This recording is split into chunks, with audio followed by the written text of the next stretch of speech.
প্রশ্ন করেছেন, আসসালামু আলাইকুম রহমতুল্লাহ। ওয়ালাইকুম সালাম রহমতুল্লাহ। কোনো মেয়ে পালিয়ে বিয়ে করলে তার সাথে তার পরিবারের কেউ যোগাযোগ না করলে পরিবারের সকলের কি আত্মীয়তা সম্পর্ক ছিন্ন করার কারণে গুনাহ হবে?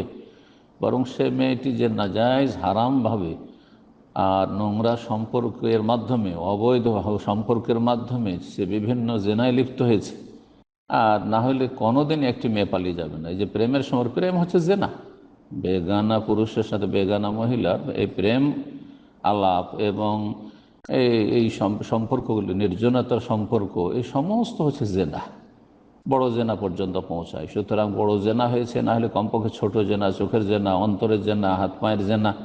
আর পালিয়ে গিয়েছে, তা তো পালিয়ে গিয়ে তার সাথ হয়েছে বিয়ের আগে, আর তারপরে বিয়ে কোর্টে করলেও সে বিয়ে হয়নি, সুতরাং তার জেনা হতে থেকেছে।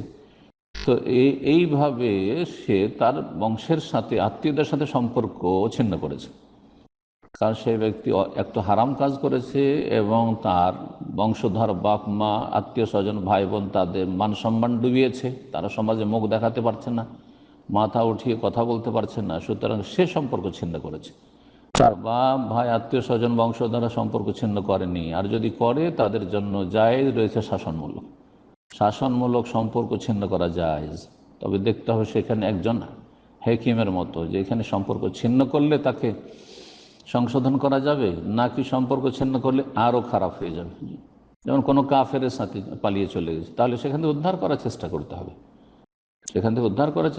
হবে, কোনো নাস্তিকের সাথে পালিয়ে চলে গেছে, কোনো মুশরিকের সাথে পালিয়ে চলে গেছে, তাহলে সেখান থেকে উদ্ধার করতে হবে, সম্পর্ক ছিন্ন করলে হবে না।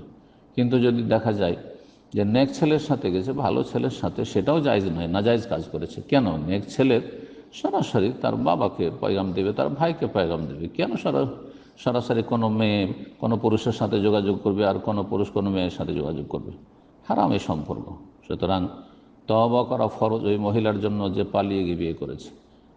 আল্লাহ হিদায়াত দান করুন সমাজের নারী পুরুষদেরকে।